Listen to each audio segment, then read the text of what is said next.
Well, this colder than normal weather pattern is locked in. Overnight lows tonight in the upper 30s. Again, recording this here about 5:30 in the evening on a Monday. We've had breezy conditions today. It is going to get windy again tomorrow. Another disturbance coming around this upper level low, which is stuck to our north.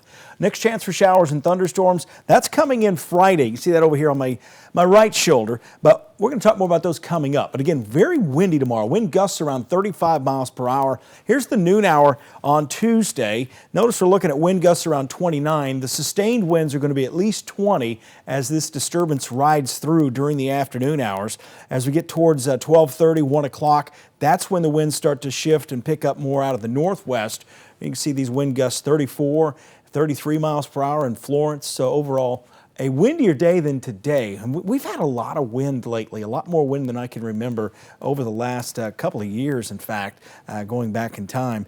But we'll see more of that again tomorrow. So 2 o'clock in the afternoon, still a problem.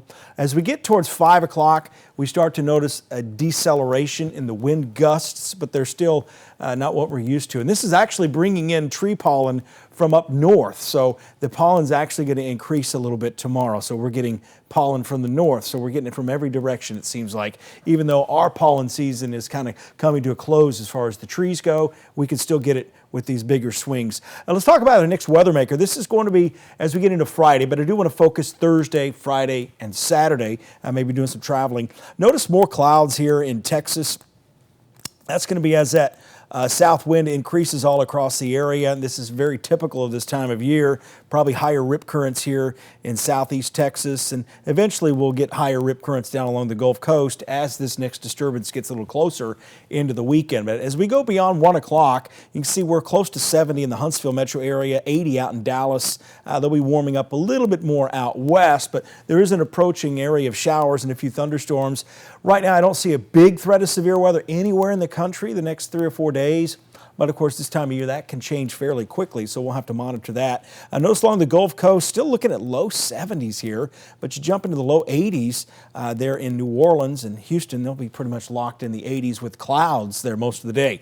We'll notice clouds coming in at 10 o'clock at night during the Thursday time frame, mainly over the Tennessee Valley and then again areas out west. So quite a bit of cloud cover all the way down to the Gulf Coast by Friday morning. If you headed down to the Gulf Coast this weekend, showers and thunderstorms will be a part of the forecast down there.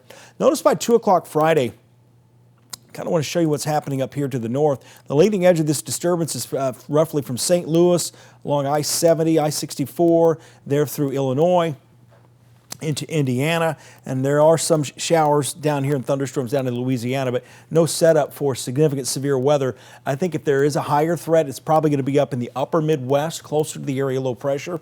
But some bigger thunderstorms start firing up here just before 11 o'clock Friday night. Again, this is still several days out, so this is going to not be necessarily as accurate as it normally would be. And we have a complex of storms to the north across parts of at that time, Tennessee and Kentucky. That's going to start dropping to the south, so perhaps we could time it out right, kind of like we did last weekend with the showers and storms being during the nighttime hours, although a lot of us didn't see that because the air was still pretty dry here. As we get into Saturday, still a chance for showers and thunderstorms. Notice the trend here, kind of dropping to the south and east, so if you're headed to the Gulf Coast, just be aware of that potential. So over the next 4 days, as you saw behind me earlier, not bad condition-wise, at least visibility looks good. The sunshine is going to be nice, but it will be very windy tomorrow. The wind will die down a bit Wednesday and Thursday, and then Friday we'll see those showers and those thunderstorms. So overall, drier weather out there, but very windy tomorrow. Don't forget to subscribe. I'll have another update tonight on WFF 48 News at 10, and then again tomorrow at 4, 5, 6, and 10.